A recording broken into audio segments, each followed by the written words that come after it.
Last time on Southeast Gassers in Superstock, Jerry Dean takes his 7th victory of the year over Randy Kiefer. In C-Gas, Jaron Purdue gets his first event win over Todd Oden after a red light. In B-Gas, Daniel Haynes' car breaks and Ted McKee wins the event for the Rocky Top Missile. And finally in A-Gas, Leslie Horn takes down Todd Blackwell. Are you ready? Let's go.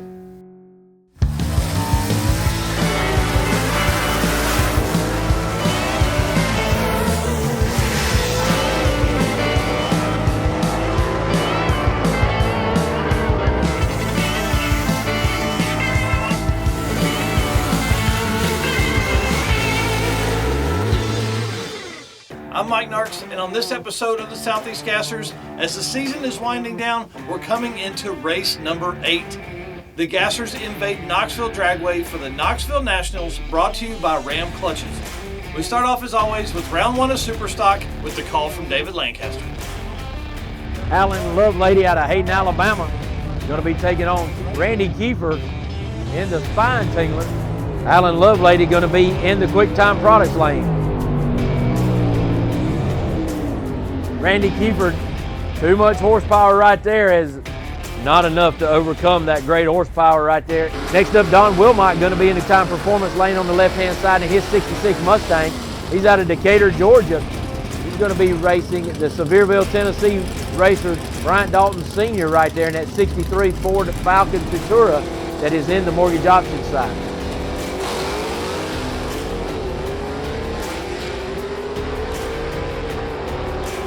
Don Wilmot puts him on the trailer.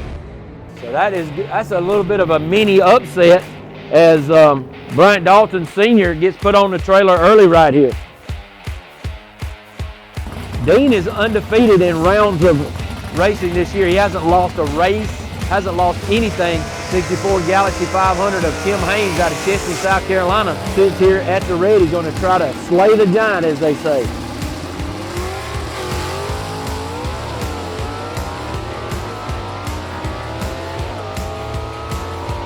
He coasts away to victory right here. The Lacey Spring Alabama racer continues his dominance here in Superstock racing.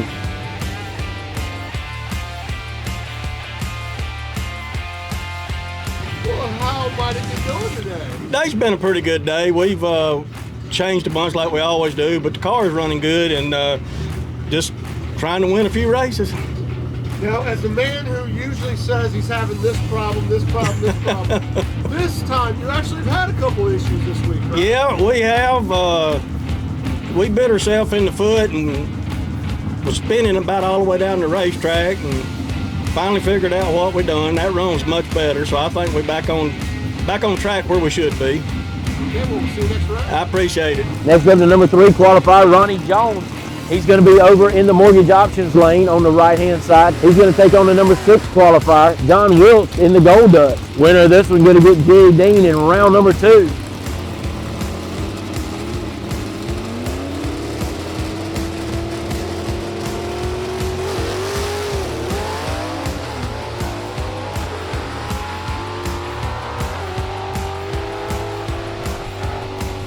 So the Crimson and Clover move on, and for that victory right there, he's going to get Jerry Dean in the next round.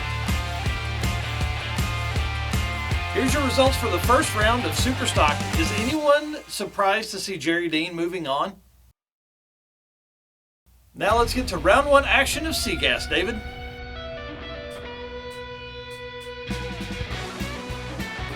All right, Diana Casco out of Shelbyville, West Virginia, getting a quick draw. The number 12 qualifier going to be over in the mortgage options lane on the right-hand side. And the number 5 qualifier, Scott Wallace, in the Indian Express. He finds himself in the quick time performance lane here on the tower side.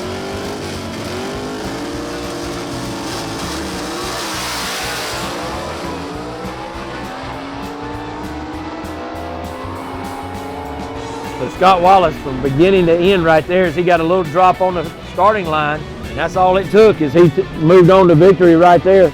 So Scott Wallace moves on. Hey. How goes it? You know, not too bad. Not too bad. I don't know how good a pass it was. I was afraid I red lighted, to tell you the truth, but I didn't, so that's good. That's good. How is the track? Seems fine to me. Yeah. It was a little greasy earlier in the day, right? We spun a little first time out, but we're good to go. I'm happy with it. No changes? No changes, no. You're not a real racer.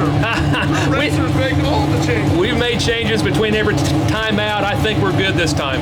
Next pair up, number 1 qualifier, Todd Oden out of Birmingham, Alabama, in that 58 Delray. He'll be in the mortgage options side. He's our point leader this year. Going to take on the number 16 qualifier, Josh Pruitt, in the Youngblood. These guys have matched up against each other many times in Southeast Gasser racing.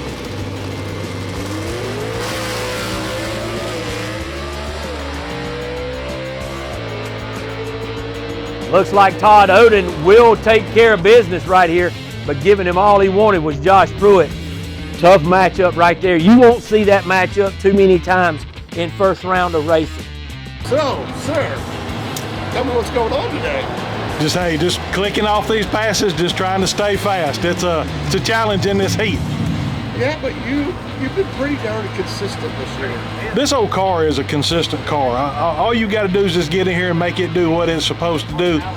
And I guess I'm lucky and fortunate to be able to have such a nice car that does what it's supposed to. We do a lot of work back at the shop, but I mean, I can't say enough about how much I love this car. This is what we will flash back to next year when this thing is not doing anything you want it to do, right? Well, I hope we don't get to that point. I just want to keep winning and having fun. No changes for next round? No changes, just gonna keep hammering down. All right, thank you. Next pair up, going to be Ernie Smith, the number 6 qualifier in the Saturday night special. He's going to be over in the mortgage options right lane in his 66 Chevy. And he's going to be taking on the number 11 qualifier, Mark Halleck. Mark Halleck, the number 11 qualifier. He's running the 1956 Chevy. That's about all I know about Mark Halleck.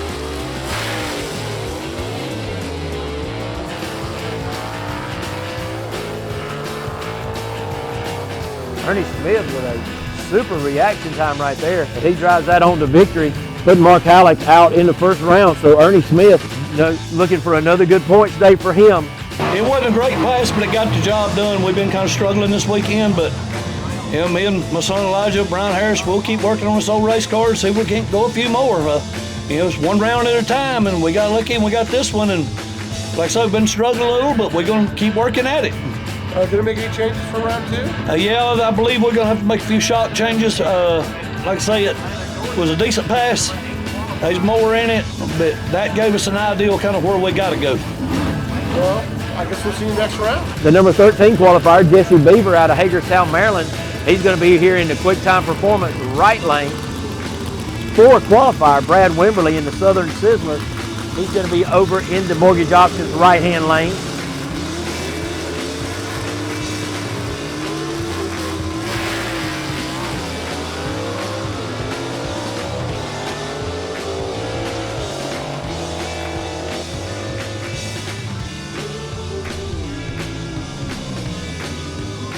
Brad Wimberly moves on to the second round where he's going to take on Scott Wallace.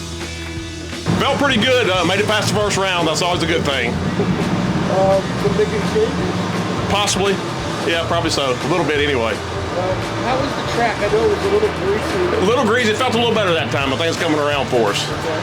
Well, it should only get better, I think. That's right. Cools down. Yes, sir. Yes, sir. It should get better and better. Is it difficult racing when you're not trying to paddle down the track like you have some of the events? Yes, it is. Yeah, absolutely.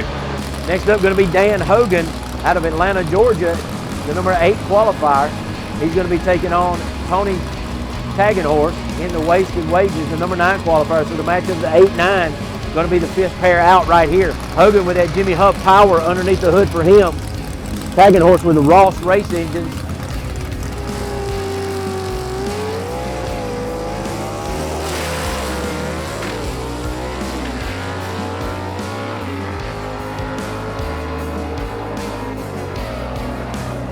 Dan Hogan taking the win right there and moving on. That's a good win for Dan Hogan. That was an 8-9 matchup. That's a kind of a real tough one right there, but for his effort, he's going to get Todd Oden, the number 1 qualifier, in the next round. How'd that pass go? Pretty good.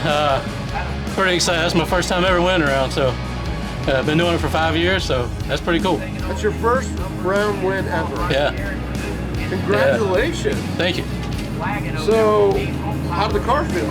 Felt great. Yeah. Okay, gonna make any changes for round 2? I don't think so. Just the usual, check the tires and cool it off and go again. What kept you coming back for 5 years? It's just fun. It's an adrenaline rush, it's a lot of fun. Okay. Well, congratulations, and I think we'll see you in round 2. 6 pair out, going to find our 2-time and defending world champion and the number 2 qualifier here today, Tim Hall in the Scalded Dog Rambler. And BB Brown out of Dalton, Georgia will be in the quick time performance lane as he is the number 15 qualifier.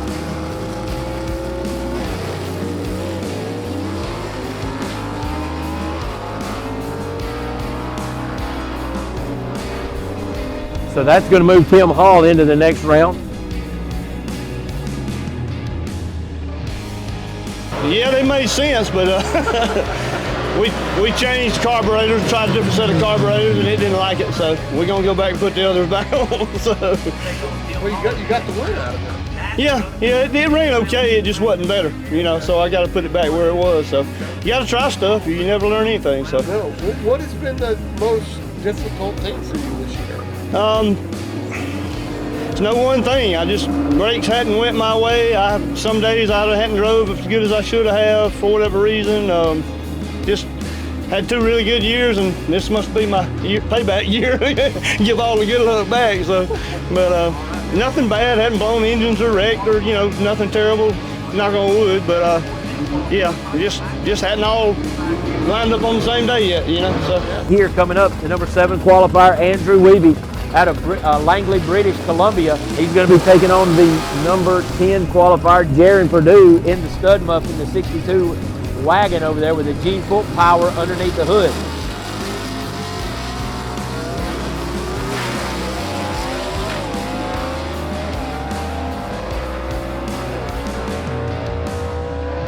So Purdue's going to move on right there. So Jaron Purdue's going to move on right there to take on Tim Hall in the next round.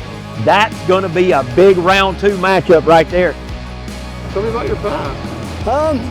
That pass there is moving in the right direction. We've been struggling with this thing all day.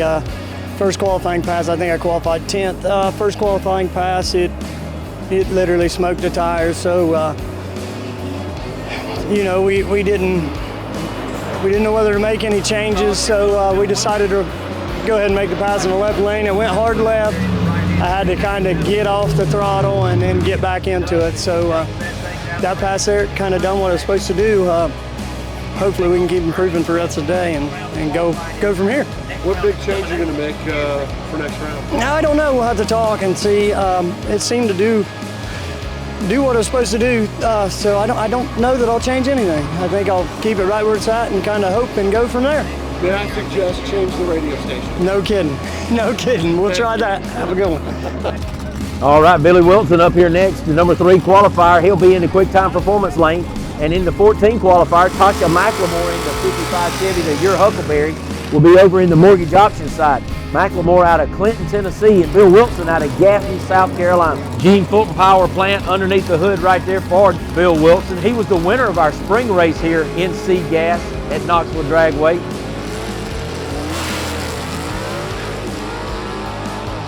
That's all she wrote, Bill Wilson. Looks like he got a paper wrapper out there in the right-hand lane or in the middle. But Bill Wilson kicking up some dust as he takes that thing down the racetrack in fine fashion.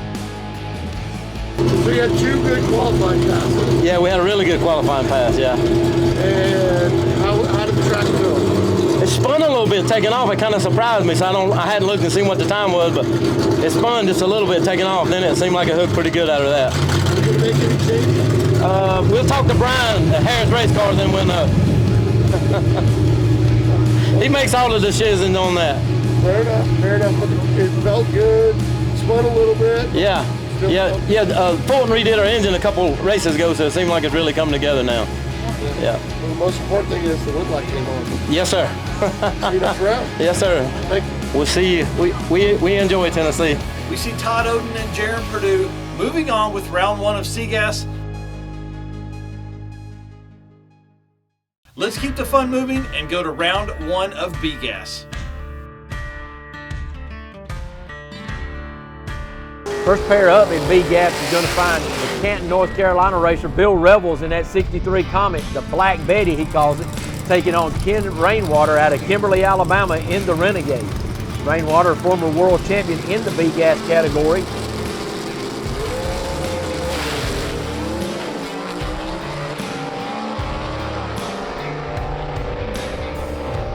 And Rainwater drives back around him, so Rainwater wins that matchup right there in round number 1 and moves on to round number 2.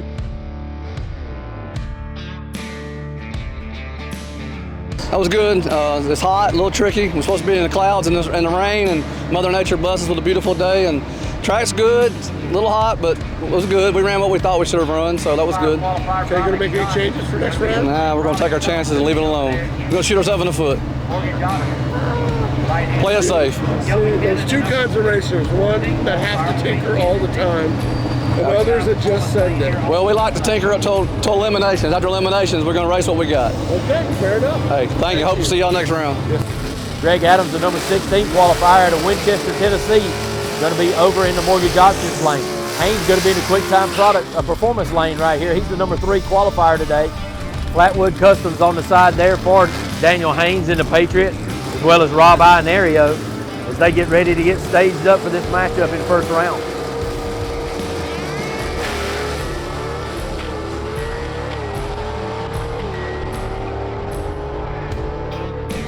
Too much of that Dwayne Bush power underneath the hood for Daniel Haynes as he takes the win there out of the quick time performance lane on the left side. That's excellent. How'd that pass go? Oh, that was pretty good.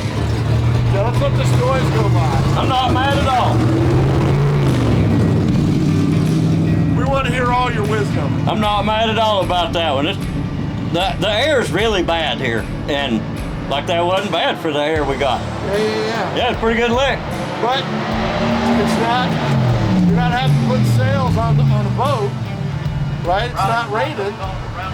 Yeah, not bad. All right, so how's the track been from this morning to now? It's about the same, honestly. It's come around a little since first round of qualifying. Yeah. Track's not bad, 60 foot and pretty well. Okay. Yeah. Okay. We're looking forward to more. So you got everything situated after our last event. Got the oil situation straightened out. What was happening on the USS Valdez? So I had put new head gaskets after it. We had hurt it a little bit in Union, and I had to have the heads worked on, and we put a fresh set of Cometic head gaskets on it, and apparently they are about 200 thousandths shorter than they used to be. So it left a little gap I didn't know to look for. I've never had that issue. So, I mean, it was a matter of putting some sealing in a little gap. It was so simple. And you were on kill, so hopefully you get some retribution in this event. Man, I hope so. I need that back. It looks like if everything plays out right, Ted and I will meet in the third round today. There might be a little point shake-up. Who knows? Number 5 qualifier Briley Scott going to be over there in the mortgage options right-hand lane. Kelvin Cannon, the number 14 qualifier, will be in the quick time performance lane here on the left side.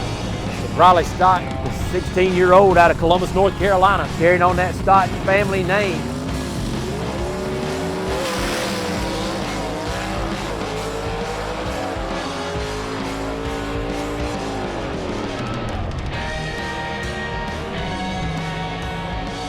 So Briley Stott moves on to round number 2.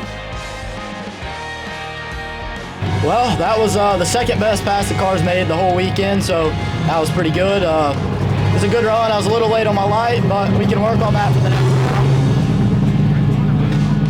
round. How's the track? The track's hot. It's not bad. This morning it was really good. First qualifying round was good. Second round it was hot, but the track's hot. Can't do anything about that, so just make adjustments in the car to adjust to the track. You're not smiling. You just won the first round, for God's sake. Hey, I'm not smiling to win this whole thing. I just started this, but man, I'm competitive and I love to win. Taking on the number 3 qualifier out of Loganville, Georgia, Jimmy Huff in the Hoopty Coupe. All right, Rick Varner, the number 6 qualifier, coming up next in the quick time performance lane on the left side. Jimmy Hub getting those Mickey Thompsons big and smoky, and tell you what, that was a smoky burnout by both of those guys. The winner of this was going to take on Briley Scott.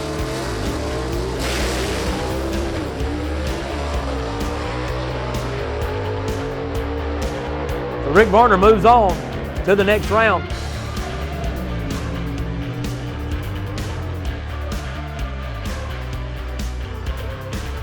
I like running old Hoopty Wagon there. He's a good competitor, but 55's been running the best it's ever run today. Really? Yep. Okay. Passed the CT, good 60 foots. I've been real good on the tree, so I hope I can keep it up, because that's what it'll take. Some of these guys are really fast. So, sometimes racing is just perception, right? Yep. Some guys been talking about the track's greasy. Right. You got to run your race, you know. I look at the track, look at the guys leaving in front of me, and kind of gauge my RPMs for that. Hope for the best. Well, congratulations. Thank you, sir. Number 9 qualifier Mike Blackwell in the Thunderstruck. Going to be taking on the 10 qualifier Jerry Birch. So a 9-10 matchup right here poses to be a good matchup coming your way. The 1955 Thunderbird sits in the mortgage options lane on the right side out of Campobello, South Carolina. Roebuck, South Carolina is where Jerry Birch and his brother Joey call home as they campaign the Freebird. Jerry Birch turns on the red light. It catches him a little too early, and Mike Blackwell will move on to the win. Negative .012, so a .12 in the red catches Jerry Birch, and that's just sometimes the chance you have to take in that 9-10 matchup. That was going to be a close one anyway. Talk to me. Well, I didn't know he red lit, and he was across the line, so I'm like, well, I lost that. But they told me he red lit, so. And I was looking at the time ticket, my times were all better all the way down the line than his, and I was like, how did he beat me? Well, it just shows you got to run your race, right? That's right, yeah, that's right. Yeah. Any changes for next round? No, I don't think so. We might try to make one little minor change, but that would be it. Okay. That's about the best pass we've had today, so. Well, congratulations. We'll see you next round. Taking on the number 15 qualifier, Art Copeland out of Beaufort, Georgia, in the Ain't Done Yet. Defending world champion Ted McKee in the Rocky Top Missile. Ted McKee got the Fulton horsepower underneath there. Dean Fulton Power named the Rocky Top Missile. The Ain't Done Yet Barracuda, 383 cubic inches of Lamar Walden race engine under the hood for the Beaufort, Georgia racer.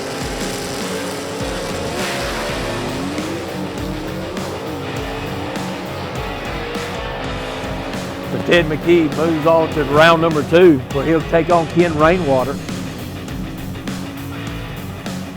You're getting good at this. Getting good at it. Wish it was a little better. That track's a little touchy today, but a little slick.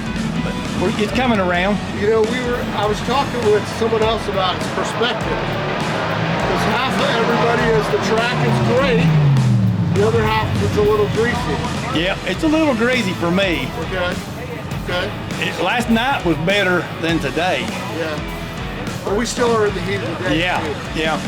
So everybody's making these changes in the heat. They'll have to go back and fix it for when the cloud cover comes in. You gonna make any changes? No, I'm gonna leave it alone, I believe. It like that. Adam Lohorn in that out of Palmyra, Indiana, in the Rod Slinger. His dad Mike behind the car. Qualifier Kevin Burke out of Utica, Kentucky, in the Second Coming. He's over in the mortgage options right-hand lane. He's waiting patiently for his opponent to back up. That is Adam Lohorn in that in the Rod Slinger. His dad Mike behind the car. Little staging deal. Who's going to go in first right here?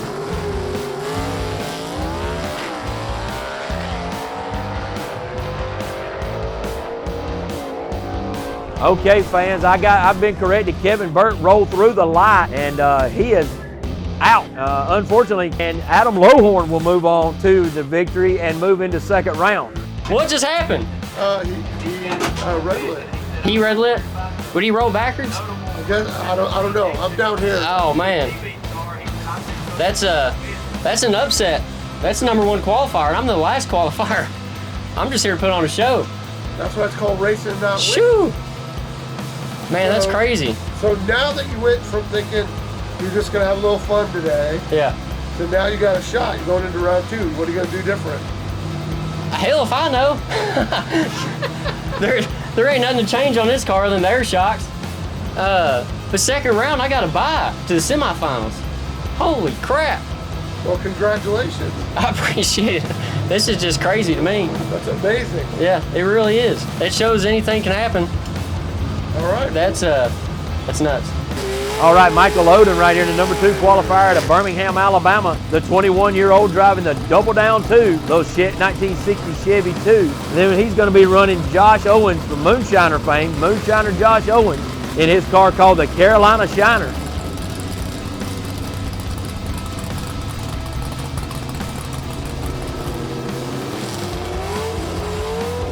Josh rolls the light, turns it red, and is still bouncing down the racetrack.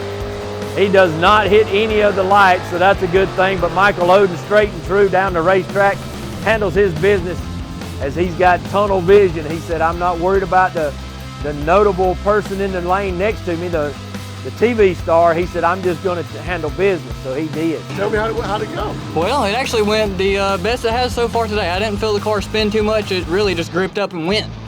He, old Josh, he red light. He looked like he was having some trouble with the line lock, so I knew I didn't really have to push it too hard, but I still want to get lane choice next round. How did the track feel? Track actually felt pretty good, really good.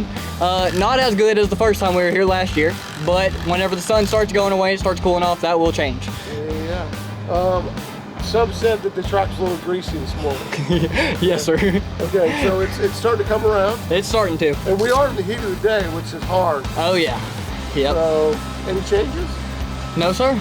Well, nope, not at all, actually. All right, next up, we got guys sitting in the water box right now. Clinton, Tennessee's Scott Butler, the number 11 qualifier in the Little Varmint, the 58 Morris Minor. He'll be in the quick time performance lane here on the left side. And on the right side will be the number 8 qualifier, Charlie Lee, Tennessee Charlie, in that Mustang sitting over in the mortgage options lane. The winner of this one's going to take on Daniel Haynes in the Patriot in round number 2.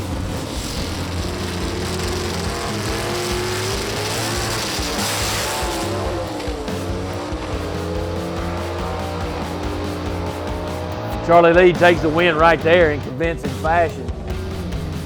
Good run right there for Charlie Lee as he gets back into the groove. Tell me about that pass. It felt like the best pass we made today. I haven't looked at the time, but it's a little better. It's not where it ought to be. Okay. Well, we're on the heat of the day right now. Oh yeah. Any changes for next round? We worked on it all night last night. We've done about all we can do to it. Yeah. I have to get back to the drawing board at home. Yeah, what's been your biggest issue with fighting it about? We just, we run good at Chattanooga, but we haven't been able to repeat. So. Well, yeah. We're on to the next round. Yeah. Here's your results for round 1 of B-Gas.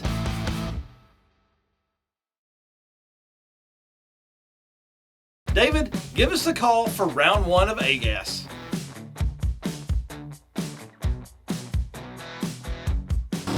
All right, Rob Walden out of Doraville, Georgia, right there in the 33 Willis. The R.L. Walden replica of his dad's car.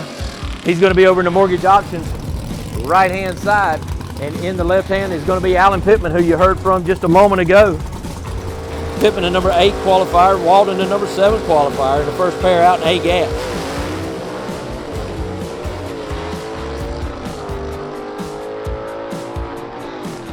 Alan Pittman has to get out of it again. Good launch right there, but that thing kept going to the left on him, and Rob Walden keeps it straight and clean and gets down the racetrack. Walden moves on to round number 2, where he'll get the matchup, the winner of this matchup right here. The pass was excellent. Car left good. We've been running pretty good all day, middle of the pack as far as qualifying, but Pittman's a tough character out there, so I was very happy to beat him, put him out. But excellent true gasser racing, Willis on Willis right there. That's what Southeast Gassers is all about. How's the track? Track's a little off. I mean, my 60 foot's been off a little bit, but it's really good from 60 on out. So, car's going great. So, hopefully we can keep going rounds. Hopefully we'll see you next round. All right, I'm gonna try.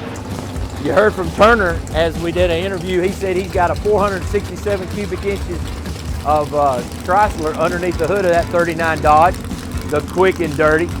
Mike Blackwell out of Campobello, South Carolina, our 2018 B-Gas World Champion.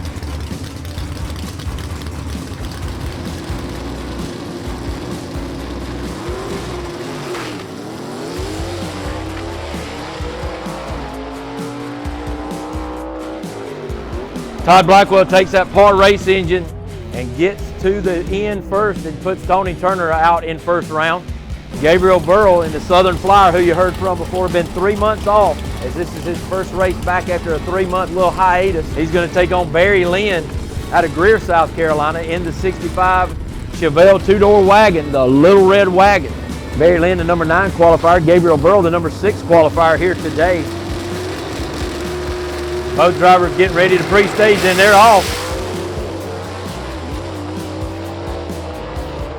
Gabriel Burrow hits third gear and he checks out on Barry Lynn. And so Gabriel Burrow moves on to the next round. How'd it go? Got lucky there. The car's not running right. I don't know what's going on with it. We've been fighting it all day, but got lucky there, and he was a little late on the tree, and we were too, but I'd have had enough to outrun him, so just tickled to be making it the second round, try to figure out what's going on with this thing. What are you going to work on? I don't know. When I get back, I'll figure it out. Okay, well, we'll see you next week. Appreciate it.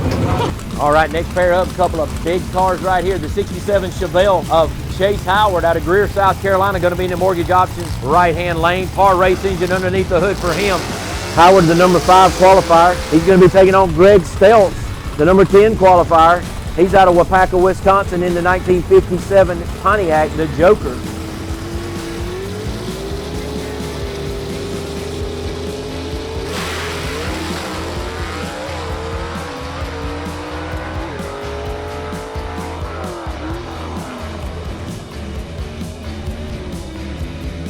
Chase Howard moves to round number 2, putting Greg Stelz out right here in round number 1. Well, that was not the prettiest pass. We broke a transmission second round of qualifying. We've had a whole weekend of trouble. We got a spare transmission in it. Went out there, car left pretty good, run out there good, about 330. It was getting up there on the rev limiter, so we got some other kind of problem. We got to get back, figure that out, and make second round. But there's many little gremlins that have happened this year for you. Absolutely. We worked for 2 days, day and night, just to get the trailer fixed so we could get here. We broke the trailer Wednesday loading the car up. So we've worked 2 days at home trying to get here and then get here and have to work some more, but we're willing to do the work to do what it takes to get that win. Well, that's the thing. Even with those gremlins, you still always are knocking on the door. Absolutely. We're going to knock on the door till we get there. We get somebody to answer.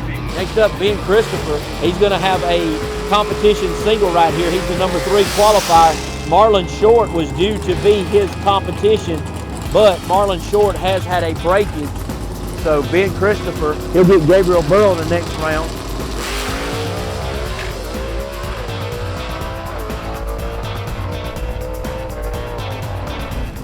So Leslie Horn, the number 1 qualifier in that 1955 Chevy, the Chick Magnet, going to be taking on the number 14 qualifier in a 55 Ford, Ray Ballou, in the Bad Alibi.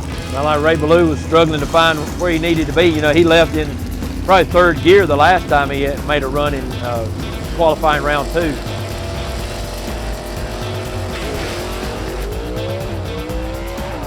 Ray Ballou aborts the run early. The Horn makes a good run, and he moves on to round number 2, where by virtue of being the number 1 qualifier, he'll have a bye.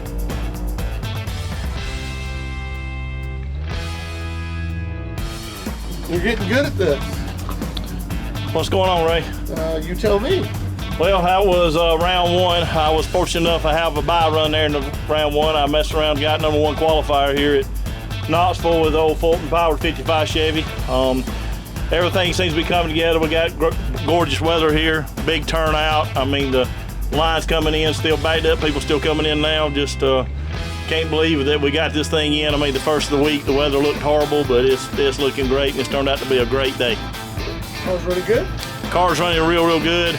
Bogged a little bit there. We've been trying a couple of things. I got a buy run in the next round too. We might try a little something different there, throw a little more at it, see if it'll hold it.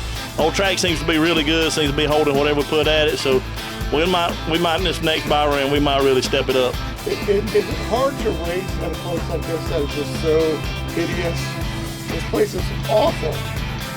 What are you talking about? I mean, I'm making a joke about how beautiful it is. Oh yeah, no, this place is, we love coming to Knoxville, and Wes and his wife, they do a great job here. They open their arms to us, and one of my favorite places to come. I mean, when you got track owners that do what they do to try to keep us here, keep us coming, and keep us happy, and bend over backwards for us, I mean, it's one of my favorite places to come. And another thing is, I won it the first of the year here. I'd like to win this one too. All right, Kenneth Phillips going to be up at the ready line now. He's going to be taking on Dean Jonas. That's one of those ones I told you would be a good matchup. Dean Jonas has been really lightning on a tree lately.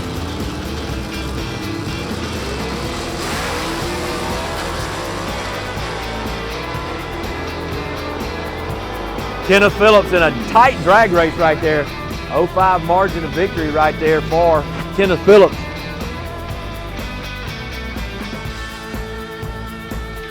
Oh, dude. Oh. How'd it go? It went good. I didn't know how it was going to go. I was in the left lane, and everybody else has been in the right lane, but I like the left lane better. And so I was good on light this time. He got me last race, and so we done good. Well, you've had a pattern this season. Round ones you're usually pretty consistent with round ones. Round twos is where you struggle. We're talking about round two. Round two's coming, and there ain't no more slow cars, so you got to really be on everything to be out front this time. So. The track's all right? Track's good. Seemed to be good. I may have spun just a little. I felt a little something, but I don't know what it was. But I think we're good. No changes? No changes. There you have it. Some great action from round one of AGAS. David, give us the call for round two of CGAS.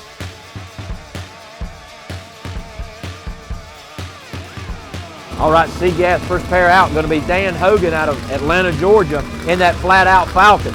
He's going to be taking on Todd Oden, #1 qualifier in the Quick Time Products Performance Lane. On the left side in his 58 Delray, the Double X. Standing in his way is going to be Dan Hogan, who's going to give him all he can flat out. I promise you that.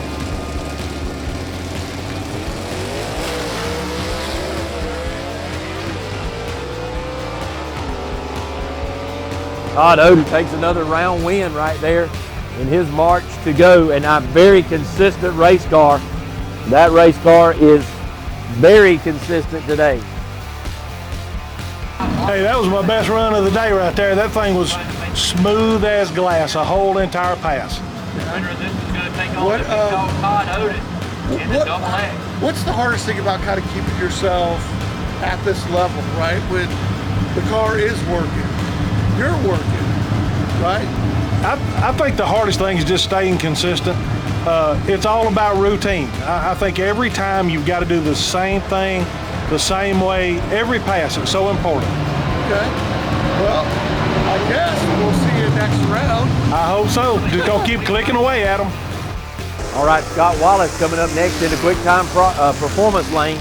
He's going to be taking on Brad Wimberly, who's over in the Mortgage Options Lane out of Doraville, Georgia. Wimberly in the Southern Sizzler, the 62 Comet.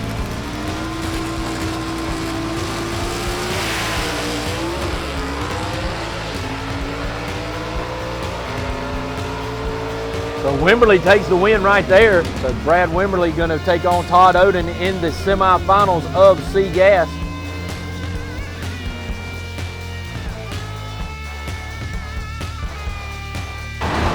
Well, you're making it look easy. Well, it's not easy, but I'm glad it looks easy. Tell me about that pass. Felt good. Everything felt good. Car went straight. Track's getting a lot better. Seems like starting to get a little tacky out there, so it should be good shape. Yeah, it's starting to cool down a little bit. Yes, starting to cool down, so hopefully we'll make a little more power and be good. Did you make any big changes? Not that round I didn't, no.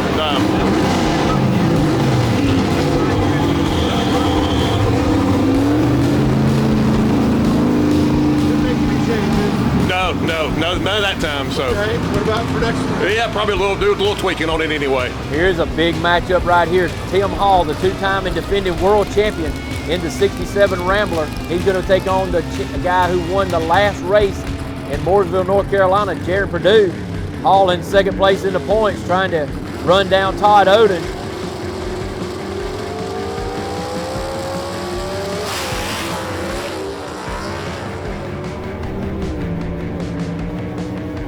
Jared Perdue takes the win right there, so the Stud Muffin will move on to round number 3.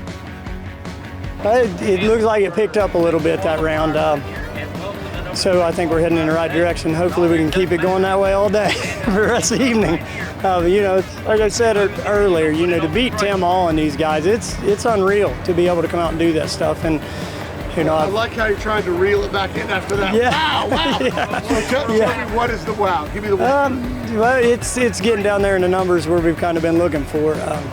You know, we would like to see some lower numbers yet, but they're coming. We're getting there. The hard thing is consistency, right? Consistency is key. It definitely is. You know, running. You know, and like I said, cutting a good light.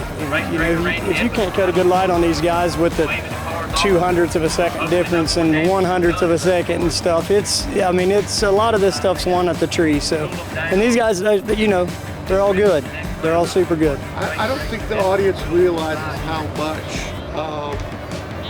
these rule packages are so tight with these vehicles. Right. That you guys are so close. Yeah, everything really comes down to the drive. We was talking about that earlier. You know, a lot of these guys wait on engine stuff for, you know, I've 2 years here lately where you can't get parts, but everything in these is custom built.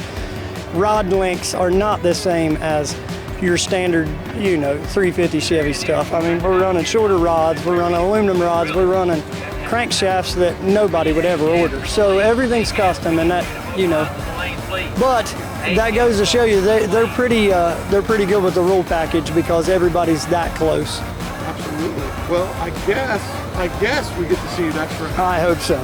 I hope so. All right, Bill Wilson out of Gaffney, South Carolina, going to be in the mortgage options lane over there in that 49 Studebaker truck. He's going to be taking on neighbor Ernie Smith out of Spartanburg, South Carolina, in the Saturday night special, that 66 Chevy 2 4-door. Smith, the number 6 qualifier right here, and Wilson, the number 3 qualifier today.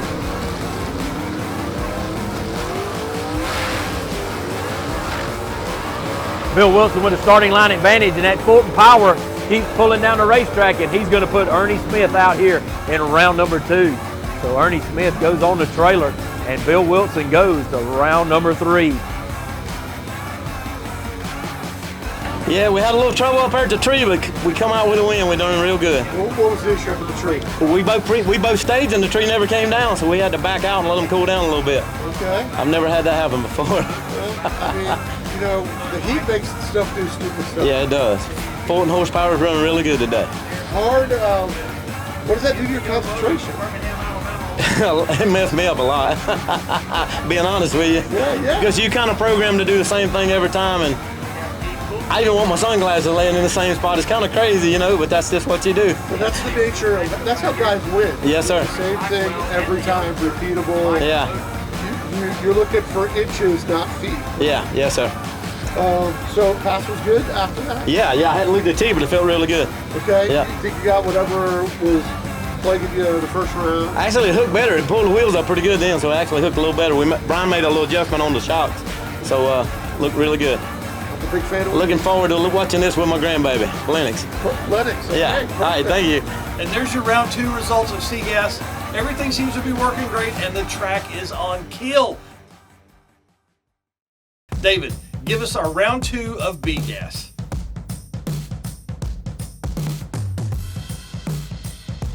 All right, Michael Oden going to be the first one out. The 21-year-old driving the double down 2, taking on Mike Blackwell. Mike Blackwell, you see there in the 55 Thunderbird, the Thunderstruck. Michael Oden, the number 2 qualifier, going to be over in the mortgage options lane out of Birmingham, Alabama.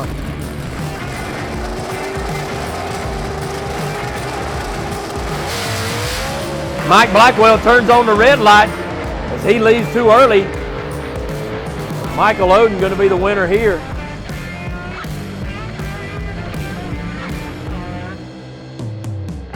besides taking care of the elderly? Well, Tell me about that pass. Well, we were up there on the staging lines, and we both went into our first bowl pretty good. And that second bowl, we both kind of rough jumped up in there. It didn't look like we were doing the right thing. We were both out of line a little bit, and he looked like his line lock might have disengaged completely, and he rolled through. Mine was giving me some trouble and hopped right up on the light and stayed there luckily. So it was stressful. It sounds like it. But besides that, the launch, how was it to get down the track? Well, to be honest, the starting line had my mind in such a jumble, I have no idea what I did even going down the track. I have a bad problem with if I don't have everything go right, it makes my head get into a big old mess, so I don't remember much. Well, you go to the next round. Yes, sir, that's what matters. Another potentially huge matchup right here. Ted McKee trying to run down Daniel Haynes so he can repeat as the world champion in B-Gas. But Ted has the renegade of Ken Rainwater out of Kimberly, Alabama in his way right here in round number 2.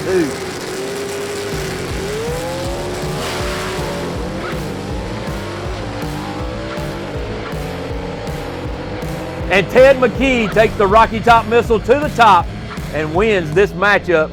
So that's got to be a little bit of sweat off his brow as the point champion rolls into the box right now. It seemed to run pretty good. It looked like a drag race. That was a pretty good one. The 60 foot ain't where I'm wanting to be, but I'll take it. The track's going to be changing now. Oh yeah, when that sun goes down, it'll get a whole lot better. Yeah, how's the air? Air's probably not too good right now. I hadn't checked on my air density, but it probably ain't good. Any changes for next round? No, don't believe so. Okay. All right, thank you. That is Daniel Haynes taking on Tennessee Charlie Lee.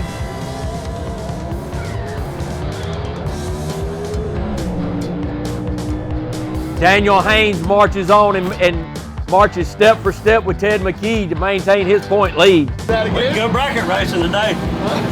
Lays down the same time over and over and over. But now, if I remember right, last event, the car was pretty consistent even though you were fighting the oil issue. Indeed. So obviously you're past all that. You're a bracket car. Thankfully, we're past the oil leak, and it's a bracket car today. What's your dialing? Not quite the #1 qualifier spot, but ain't far off. So, any big changes for next? I don't think so. I think I'm pretty happy with that. Like it's doing good. It's leaving hard. It's going straight. I mean, it's doing its job. I just got to do mine. Well, keep doing mine. That wasn't too bad. Rick Varner and Briley Stott coming up as your next two right here.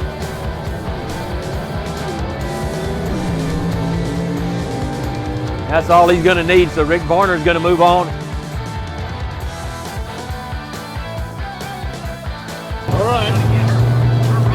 Give me the deets. All right. I had a real good light, and he had a real bad light. I spun. I don't know what he'd done because we both was faster than that, but as long as my wind light come on, I'm good. Absolutely. How was the car going? Oh, it was rough. It was all over the track. Really? Yeah. I drove it off the side, everything. But when you shift another gear, it straightened up. So we just went on down Broadway. You have had some interesting races this year. Oh yeah. How's this one stacking up for you? That's doing pretty good. We got some real fast guys next. They're really fast. Oh yeah. What do you think's going to be the key? Traction. Just doing your job on the start line. Well, the track should be totally different then. Oh, it will be. But the sun should be almost down. Yeah, but it felt slick just now when I left. Look at him go. Well, so it might be going away. The Longhorn going to get a bye right here by virtue of knocking off the #1 qualifier. And look at him go. Adam Longhorn with the 1-2 change, almost the 2-3 change while the front wheels are in the air.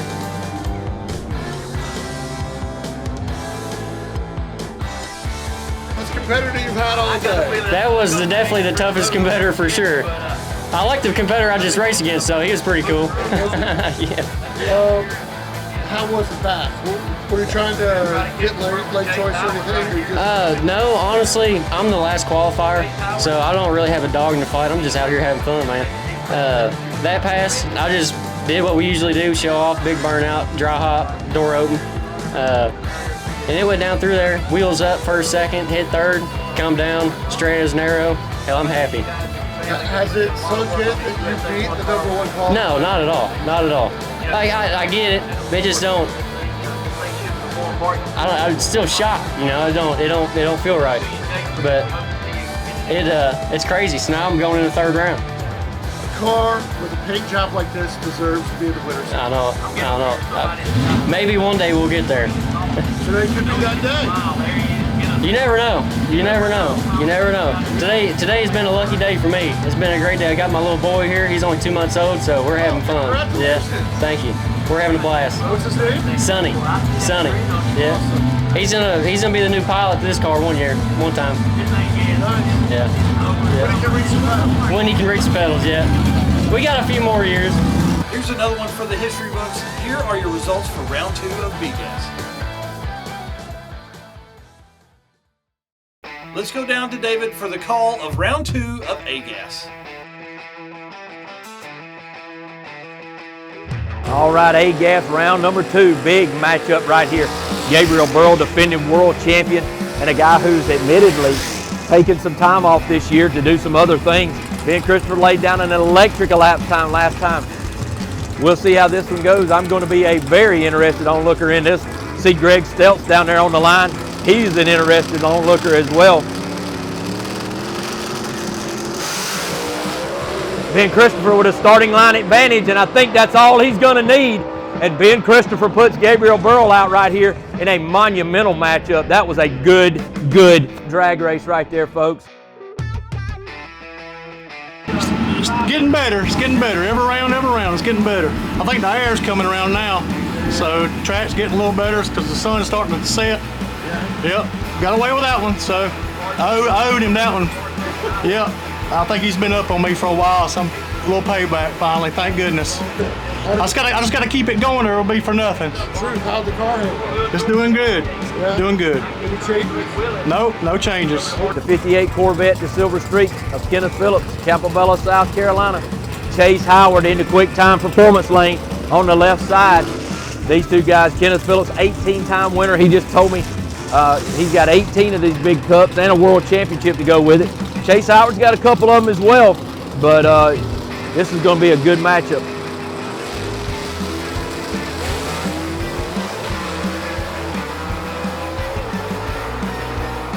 Chase Howard takes the win right there. You saw Kenneth Phillips sashay around the rear end of that race car a little bit, almost at the 500-foot mark down there, and I think that's all that was needed. What a pleasure to see you. Man, we thought we hurt the clutch on that last pass. We got by the skin of our teeth on the last one. We had a tough competitor, Kenneth Phillips. He's got a bad big block in that Corvette. We got Scotty Cannon up there helping me on my tune-up and my clutch. Man's a genius.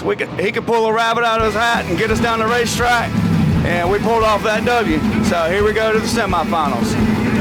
What impresses me the most is you get to keep winning, even though it's never easy, but you still find a way to win. I think that is. Hard work and dedication. I don't stop. I don't sleep, and it'll drive me crazy if we don't keep putting win lights on. We come here for one purpose and one purpose only. We bring our friends with us. We're not here to make friends. We're here to turn on win lights and take home trophies. Next up, Rob Walden out of Doraville, Georgia in the 1933 Willis. He's going to be over the mortgage options side. Todd Blackwell in the quick time performance, left lane. Par race engine under the hood for him.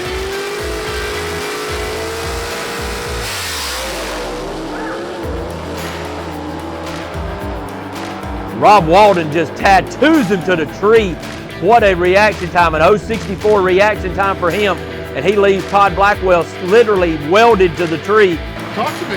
Hey, I don't even know what to say. It's been a long time since I've made it this far. The car's like a bracket car today. It's just going out there running the same number. I'm cutting good lights.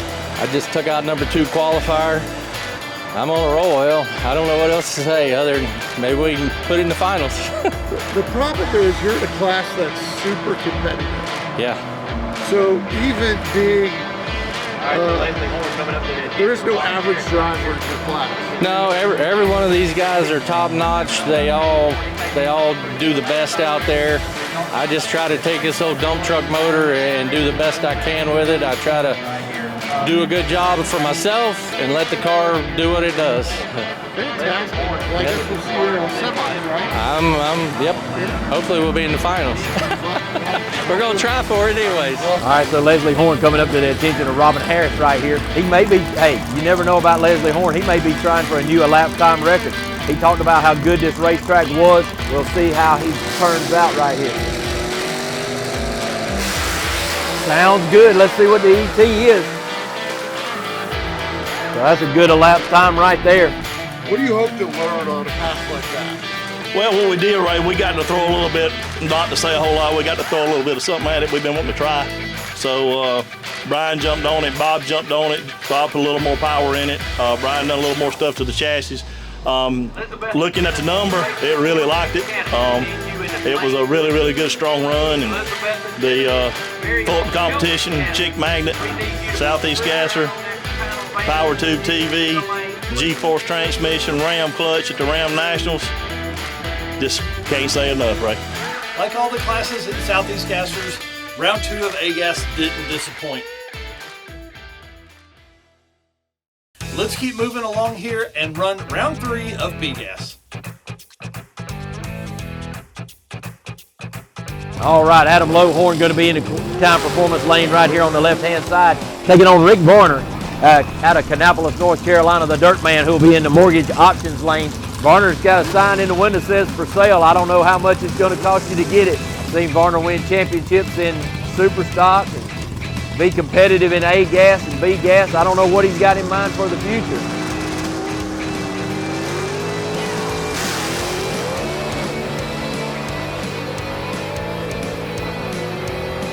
Lowhorn goes a little bit toward the wall, and that's all Rick Varner needed.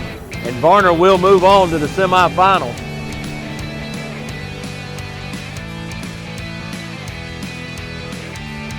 Just killed that young man's dream. Yeah, well, somebody had to do it. Might as well be me. He was the bottom of the run. Right. Qualifying. Took out #1 qualifier. Yeah. Having a day. Yeah. And then along you came. Yeah. Well, I looked over and he was in the air. I seen him go out of sight. I knew I was in good shape. Yeah. Yeah. We'll have a tough one next round. It'll be probably Daniel Hayes or one of them fast guys. Yeah. Yeah. Well, we do the best we can. Yeah. No changes. No, there ain't much you can do. Okay. Thank you, sir. Here's a huge matchup right here. Defending world champion Ted McKee out of Lenore City, Tennessee, sits in the mortgage option lane on the right side. He won the world championship last year. Daniel Haynes, our current points leader in B-Gas, winner of 4 races this year in B-Gas.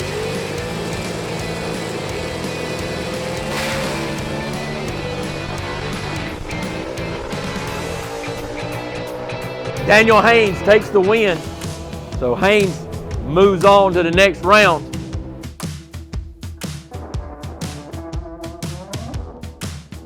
So, nothing different, right? You're just going to send it. Nothing different, just send it. The car sounded good. Car's running good. Yeah. It's gone from not super sweet last night to like it's running good. We pretty well go bracket racing today, and it's not the fastest car on the premises probably, but it's a good one. Explain that to people, how from day to day you do the exact same thing. Oh man. It has a mind to its own. Oh, it does. These stick cars are going to do something different. Every track you go on is different. You can test and test and test at home, and we don't race on a track that's anything like the one at home. They're all going to be different, but everybody's got to deal with the same thing. Right. Everybody's got to deal with the same track. Everybody's got to deal with the same air. It's about running your own race. It's about running your race. It's about being comfortable in your car, being consistent in your car. There's a lot of setup involved, and you got to be on the ball. You know, and sometimes you are, and sometimes you ain't. Before I let you go, I want to know why you call this car the Patriot. I don't have a good reason, to be honest. I might be a little bit of a political junkie, and I consider myself a patriot. And I like red, white, and blue. Could be both. We went through a few names, and the Patriot just stood out there, you know. What about all the names on the deck lid? The names on the deck lid are veterans. Every one of those guys is a veteran. I'm not one. I try to honor the ones that are. And matter of fact, this race last year, we had an old guy, and I don't know if he's still alive or not. I hope he is. This old guy, we raced on Sunday. We couldn't make any noise on Sunday until noon. And so this old codger comes riding up in his car beside me. He wants to have a conversation. All right, I got nothing to do. He goes pulling out pictures and stuff, showing me pictures of him and his buddies on the ship. He joined the Navy in 1950. Super cool old guy. Man, I need to honor this man. This man's super cool. I need to honor him. I had him sign my car. Merrill Bruner is the first one on the corner. That's awesome. He lives 2 miles from here. That's awesome. That was cool. And then it just blossomed into a really cool thing, and we've done it ever since and really enjoy it. We've met a bunch of super cool veterans and heard a lot of great stories, and I think it's we dig it. No matter what happens to that car, that deck lid won't leave my possession. Michael Oden, by virtue of being that number 2 qualifier, he is going to get a bye right here. He's going to be taking on Rick Varner, the dirt man, in the next round, the semifinals as it may be.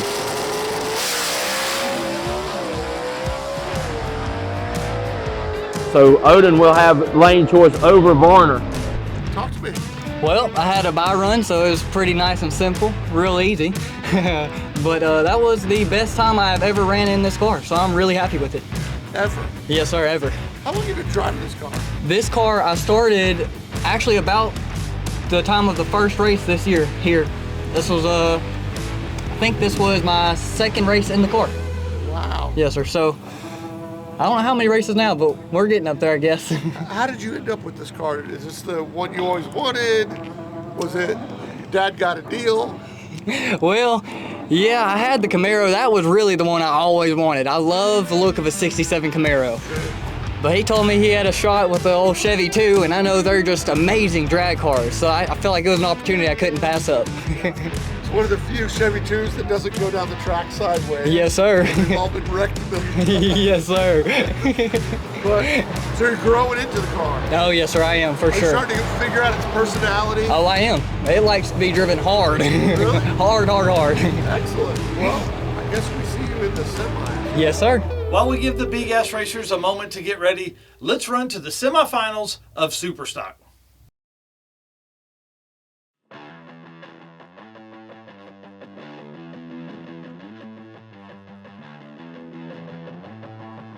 And we were moving right along. Don Wilmot coming right up.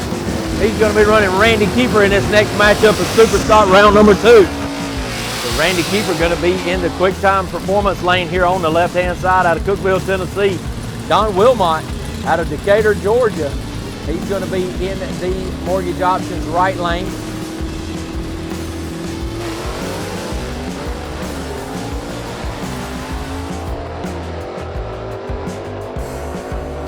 Randy Keefer drives by after a starting line advantage right there by Wilmot.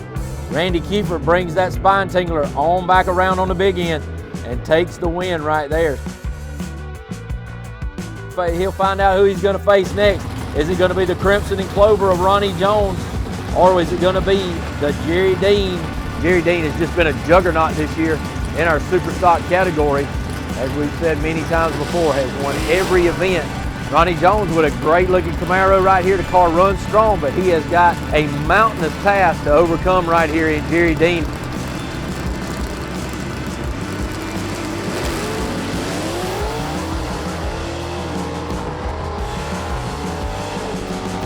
Jerry Dean continues his streak and marches on to the finals, where he'll take on Randy Keefer coming up here later on tonight. So it'll be Randy Keefer against Jerry Dean. This is a race that we have seen all year long. Is this the race where Randy Keefer can take the win? Let's listen to David as he gives us a call for semifinals of C-Gas. All right, C-Gas coming at you around the corner. There's Jaron Purdue. Bill Wilson, the other guy you heard from in that 49 Studebaker truck, the troublemaker. Jaron Purdue, Peoples, Ohio, right there in the right-hand lane on the mortgage option side. But this is going to be a good matchup right here.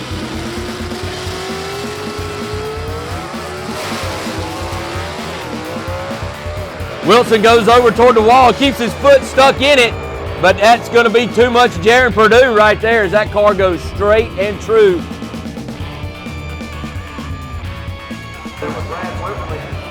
We got through another one, thank goodness. I was looking like, you know, he got me on the tree, and it wasn't by, you know, that's, and these deals here, that's where, like as we talked earlier, that's where the race is won. So I got to get just a touch better. I still didn't cut a bad lap. Bill just cut a really good one. So it's part of the nature of the beast. Like I said, you know, when you're down to these 3 and 4 car, you know, they're all right there. So we got to keep rolling. You know, I wish the audience could stand where I was standing. Because couldn't see it, but it sounded. Right. Well, you got 2 of these too. I mean, right there, that's one of them ones everyone up there is holding their ears, because these 2 are both Fulton engines. I think he's running a 287 and this is 292 cubic inch. And if we don't crank them, you know, 10,000 RPMs, they don't like it. So, you know, you can imagine, you know, 2 10,000 RPM engines up there cranking, and it's one. If you haven't been, you got to come to one of these. It's pretty neat. But they sounded happy. They are. Like I said, they like it up in there. So we're gonna run it there. So looks like you're gonna be up against Todd. Is that what just happened there? Did Todd just win? Yeah. Well, it's kind of laid that way a couple times this year. So we're gonna turn it up and give it all it's got. Todd Oden going to elect to take the quick time performance lane here on the left-hand side in his 58 Delray. Looks like Wimberly's going to be going over into the mortgage options lane on the right-hand side. Wimberly out of McDonough, Georgia. Gina Oden bringing her husband back into his tracks, getting him ready for the beams. Both are into the pre-stage. Wimberly's going to make the champ go in first.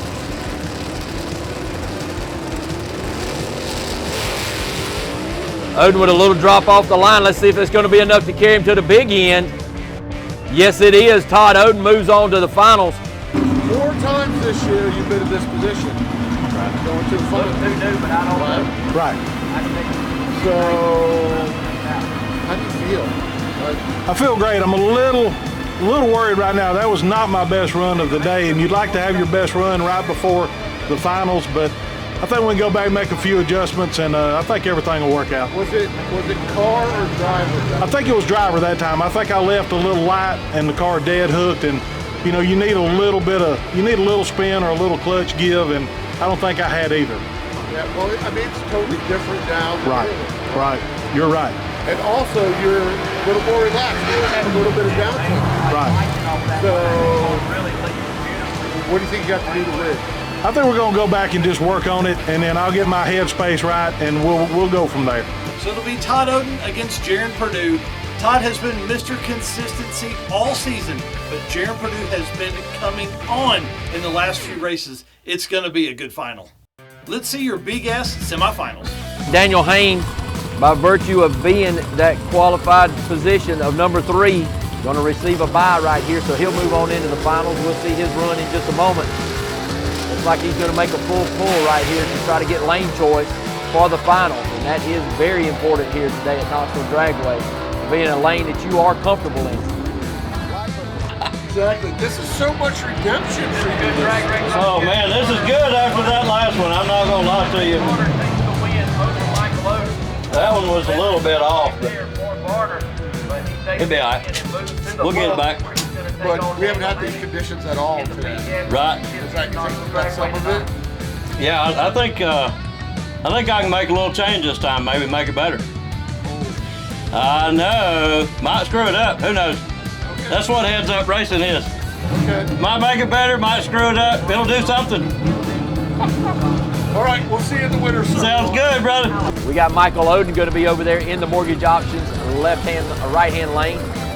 Rick Varner, the dirt man out of Kannapolis, as we said before, he'll be in the quick time performance left lane. 1955 Chevy for Varner, Jeff Taylor Performance big block Chevy underneath the hood for him. Danny Preston, he's checking on the right-hand rear tire. Michael Oden ready to go.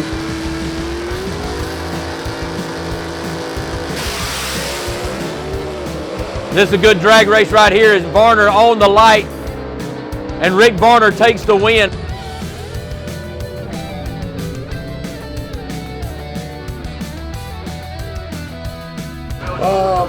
Felt good? Oh yeah, I had a bullet to dodge. He was a tenth faster than me that round, and I did get him pretty hard on the tree. And the car runs flawless. It was digging all the way. I seen him beside of me at the finish line. So he was coming very fast. He's got a really good car. So we go into the finals, so it'd be me and Daniel Hayes in the finals. Well, I'm looking forward to watching that. All right, see you, brother. Okay, Rick Varner and Daniel Hayes is a race I would watch anytime. Let's go to David for our A-Gas semifinals. All right, A-Gas semifinals coming up right here. Big matchup, Ben Christopher. He's going to be taking on Rob Walden out of Doraville, Georgia. Rob Walden in the 1933 Willett. Rob Walden with a shorter wheelbase car, very erratic on the big end, but Rob Walden doing a good job of handling in that car. Winner of this was going to be going to the finals here today at Knoxville Dragway in A-Gas.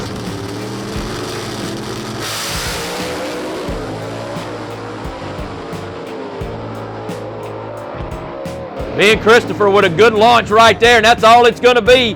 Ben Christopher straight to the finals. It was a drag race. I think I got on him pretty good, and I never seen him, so I don't know what. It wasn't close. I never seen him though, so I'm not sure what it was. I'm sure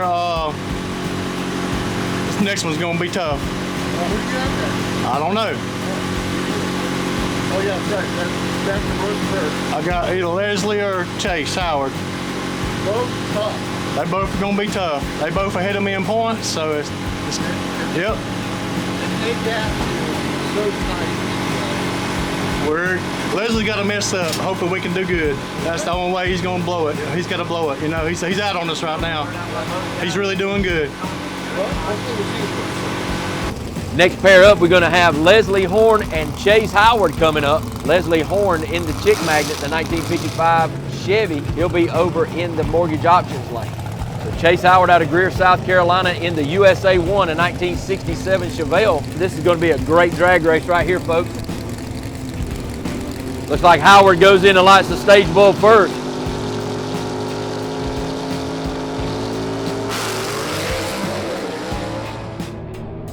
Heck of a drag race right here, folks. Looks like Leslie Horn stretches it out in the last little bit and takes the win over Chase Howard. Man, I'm telling you, what about that Powertube TV? Hey, they said I can't even see it because I ain't got my glasses on. They just said it just set another record, so I don't know. We'll have to look and see. Can we talk about this? Yeah. We don't talk about elapsed times. Right. It's really a thing for drivers and what you kind of do. Yeah, let me get my eyes out here. We'll look at it. We'll look at it together because I ain't even got to look at it yet. We'll see what it is. Because this is not the first time you've done this year. I was the record holder before. I mean, I've been the record holder most of the year. Don't leave any gap, any coverage. They offer affordable. Ooh, we moved the record a little bit. Good a little bit. Good a little bit. Can you say? 521. So I had it at a 522 with an 8.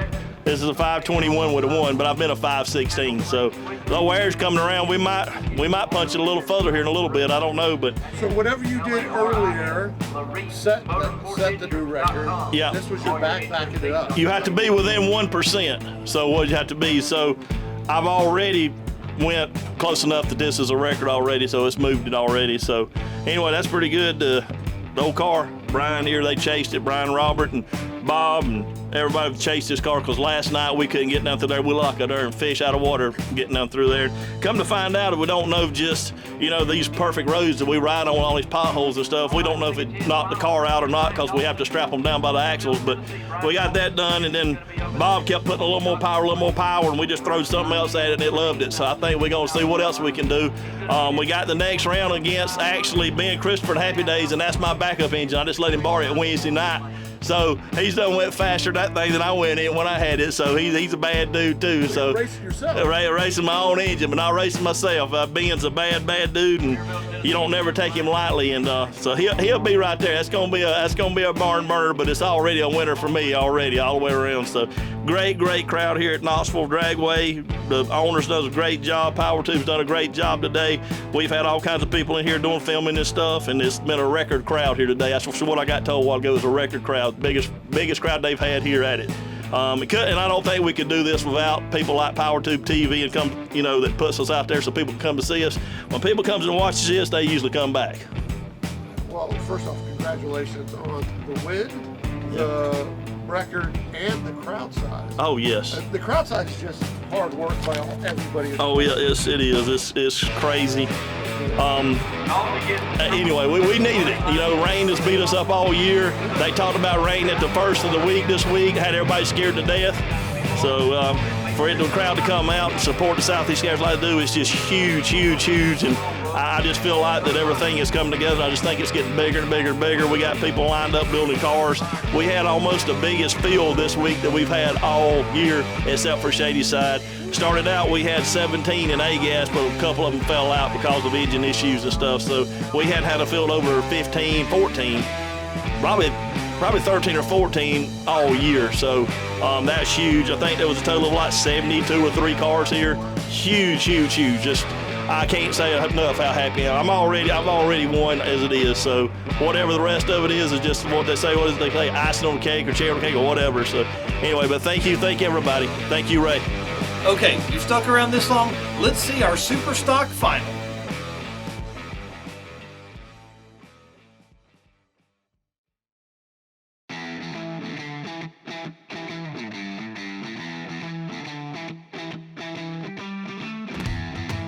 All right, Super Stock finalists coming around the corner right here. Randy Kiefer, Jerry Dean.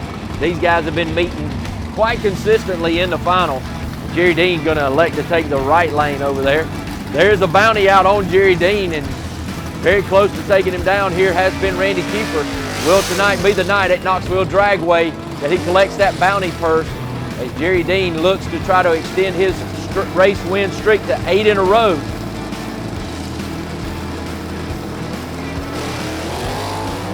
Kiefer with a starting line advantage. Is that going to be enough? Doesn't look like it as Jerry Dean streaks away and takes win number 8 in a row. Mr. Dean. Yes, sir. Tell me about today. Today started off a little sudden, rough on us. We about tuned ourselves out of the race, and then we figured out to go back to where we was, and the car got better, and ended up with a good day, tickled to death. Now, earlier in the week, you were having some struggles with the car. Right, because you were trying to get it to do some new stuff. Right, and it didn't like it. It really didn't, and we finally used our heads and put the car back where it'd been running so good and left it alone. It helped us. It paid off for us. What makes you decide, because the car, look, let's be honest, you have not been short on wins this year. Yes, sir. So the car is doing what the car should do. Based on this, but now you're trying to push it. Well, you always like it. You always want to do better. Okay. And we test a lot, we dyno a lot, and we're just always looking for a little something extra. And that's what racing's about to us. And I got to say a big thank you to Ram Clutch. I know this is their night. I appreciate them. We run their stuff forever and wouldn't run nothing else. G-Force transmissions, the best transmission in the world, and one-way technologies. Just all these people helps us tremendously, and G-Force, you call them on the phone, they'll help you. It's just, and just like Ram Clutches, they're great to help you, and they get your stuff back to you at a reasonable time, and it's great. I appreciate them. Can we talk about a little something frivolous? Talk a little bit about this track.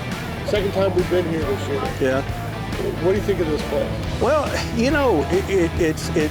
don't repeat. We was here the first time. The track worked good, it hooked good, we ran really good. Matter of fact, we lowered our own record here.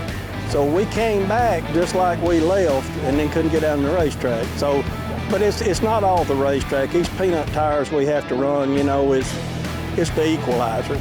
And it's the same for everybody, so, we're all on the same tires, so it's just the equalizer. But it's hard to get them dialed in sometimes, it really is. And I can't do it without my crew.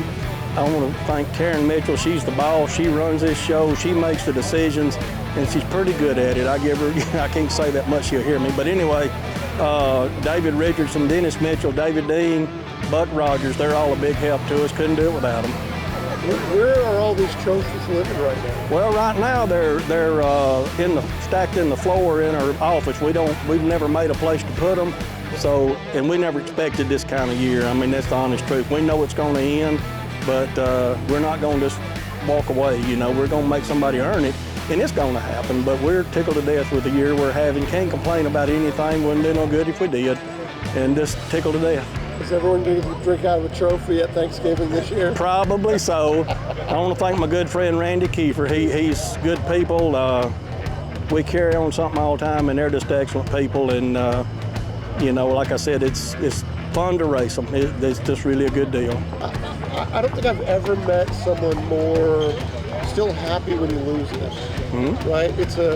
He's happy. Even, you know, he wants to win, but if he's going to lose, it's fun. Yeah, well, he understands racing, and you're not going to win them all. I don't care how fast you are.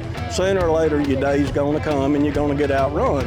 And that's just a known fact. Nobody wins every race they go to. And we know that, and we're prepared for it to happen. So, but he's a good competitor. He's a good friend, and he's coming on. That was a very good race we had right then. And so, one of these next two shots, he'll probably get him a win. So, yeah, the next race is in Mississippi Gulfport. Yes, sir. If you win that race, should we just get a cardboard cutout of you right there? I don't know. We want to win all of them, but we're realistic, you know, and we're going to try to win them all, but realistically, it just don't happen. I'll mess up, the car will mess up, or we'll just get outrun. I mean, that's just the way racing is. That's why they call it racing. Thank you, Jerry. Thank you. And the Goliath continues to slay. Jerry Dean, congratulations on another win in Superstock. Let's go down to our C-Gas final. Jared Perdue out of Ohio, going to be in the stud muffin, the 62 Chevy 2 wagon over in the mortgage options lane. Todd Oden in the 58 Delray out of Birmingham, Alabama, will be in the quick time performance lane here on the left side. Perdue was the winner of our most recent race up at Mooresville, North Carolina. One Way Technologies providing the horsepower under the hood for Todd Oden. Gene Fulton providing the power for the stud muffin. RPMs are up. Perdue looks like he's going to bump in first. Oden goes in. Here we go. Good drag race right here as Perdue bounces them in first and second, but it looks like Jared Perdue is going to take his second race win in a row here as he wins back-to-back. All right, talk to me about today. First off, who is your co-pilot? This is my son Knox. Nice. Are you the crew chief? Yeah. Yeah. Excellent. So tell me about today.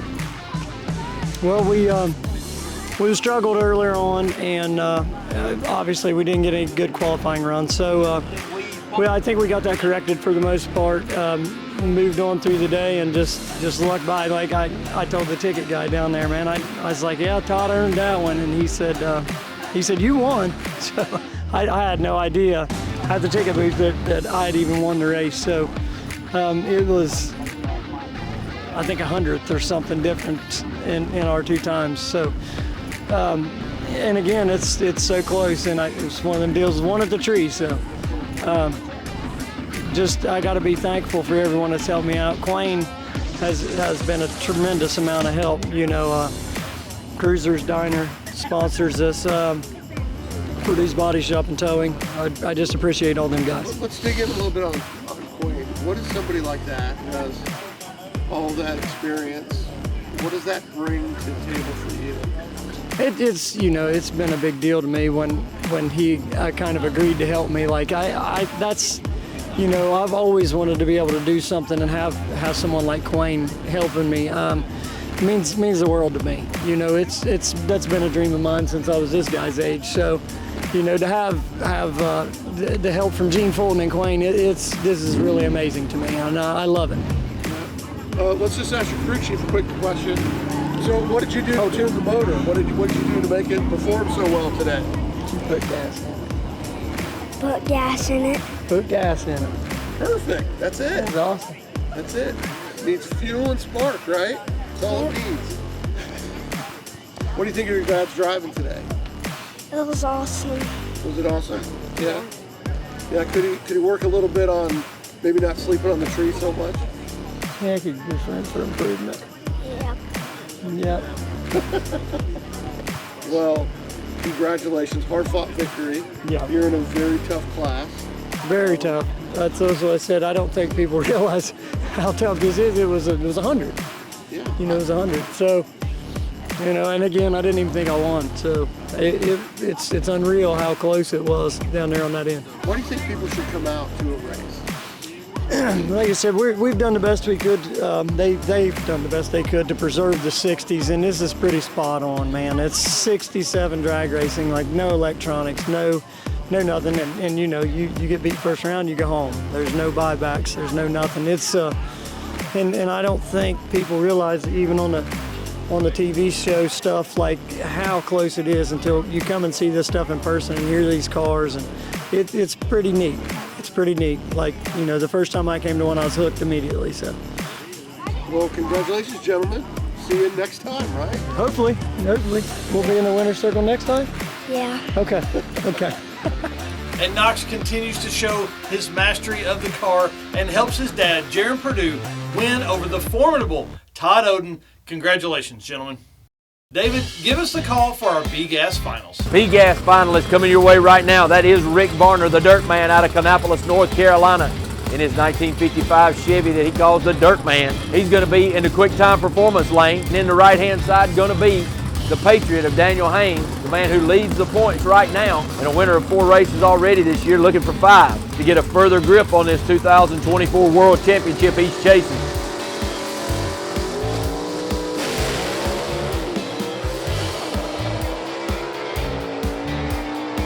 Varner misses a shift, and Daniel Haynes takes the win right there. He'll put that one in victory lane here tonight at Knoxville Dragway as well. Talk to me, Goose. Tell me about today. Oh, man. We made a couple of test hits on Friday night, and neither one of them went real well. And so we made a couple of little changes to the car and came out and qualifying this morning. It was better, a lot better. Second qualifying went a little better. We managed to qualify 3rd, I believe. And the car just ran good all day. I did my job most of the day. Sorry, most of the day. I mean, I flubbed a light, but not super bad.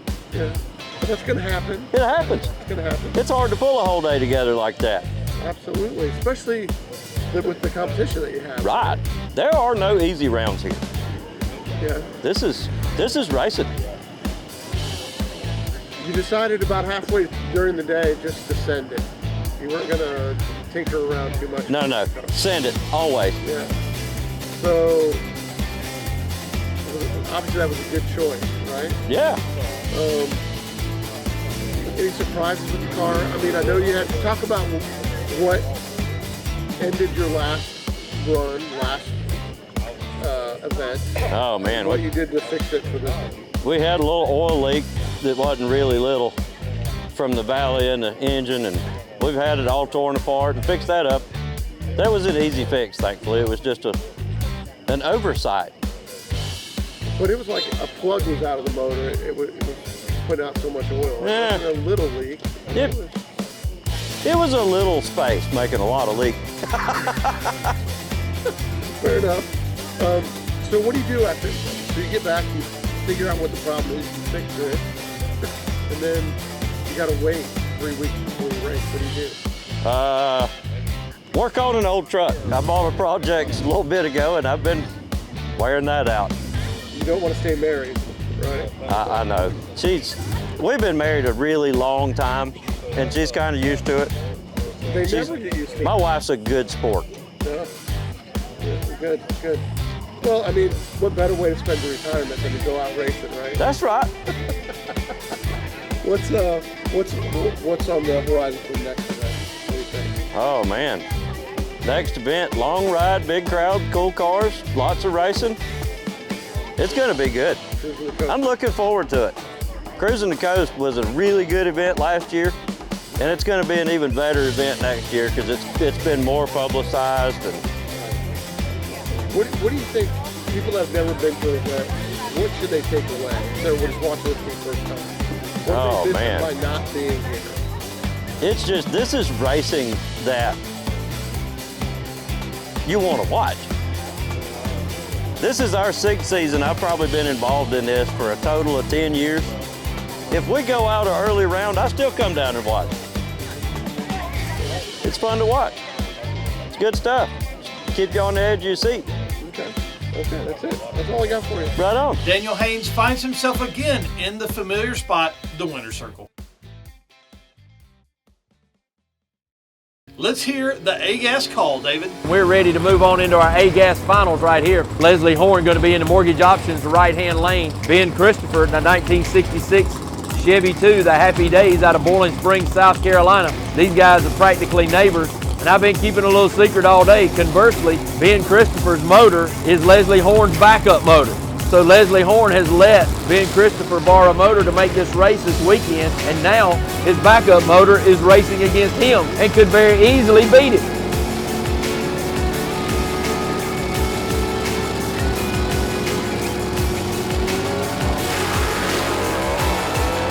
Good drag race, folks. Leslie Horn squeaks it out at the end.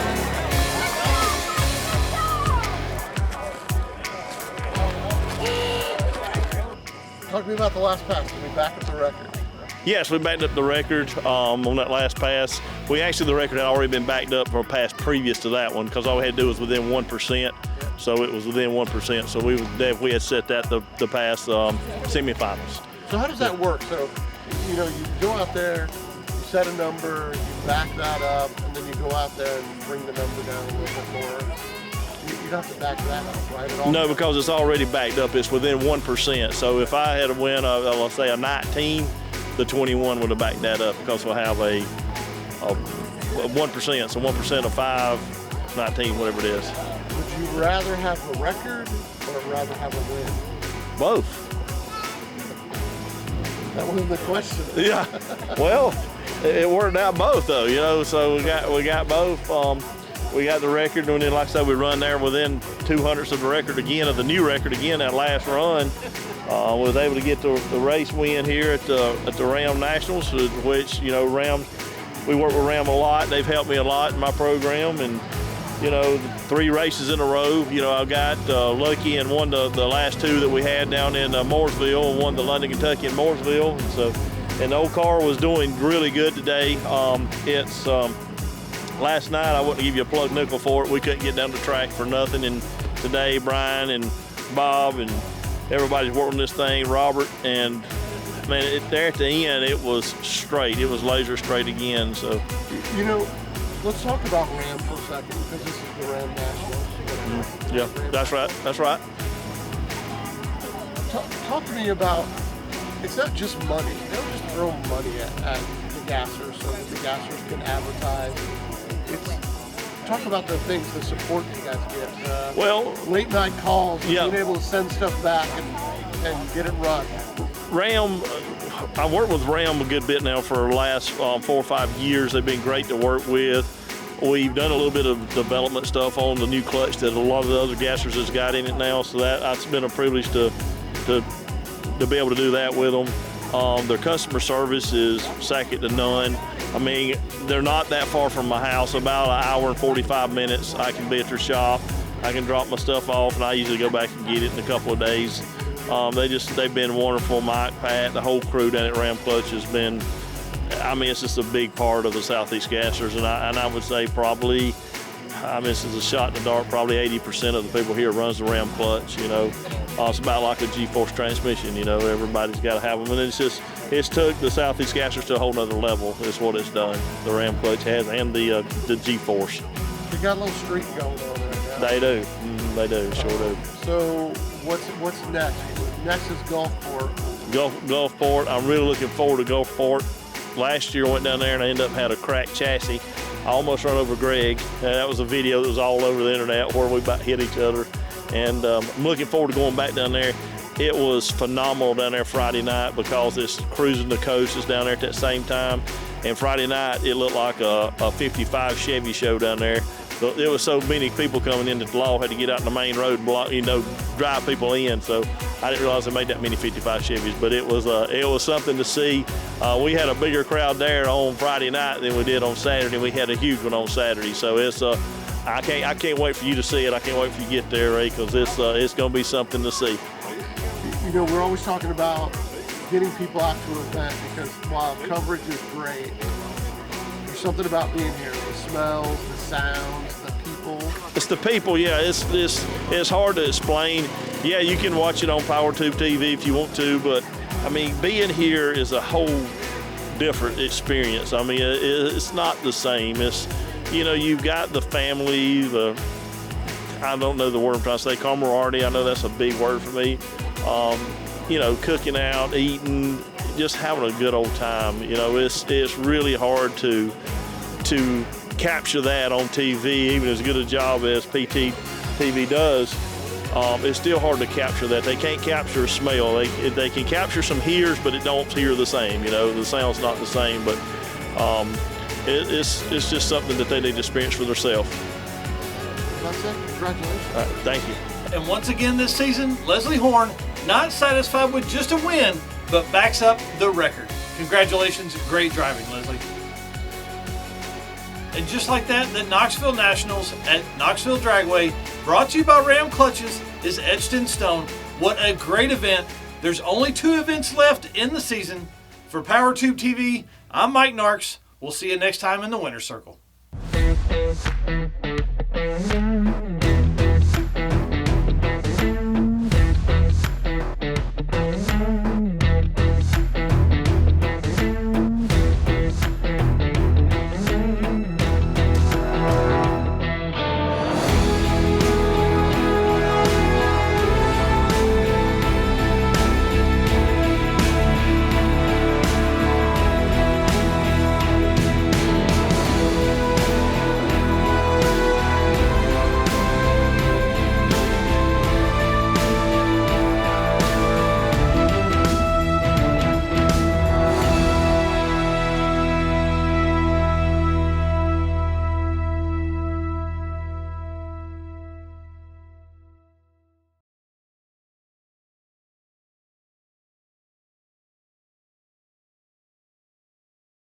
Like this show? Want more? Then head to WatchPTTV.com, the new 100% free Powertube TV streaming network. Home of the best classic and new motorsports racing and build shows on the web.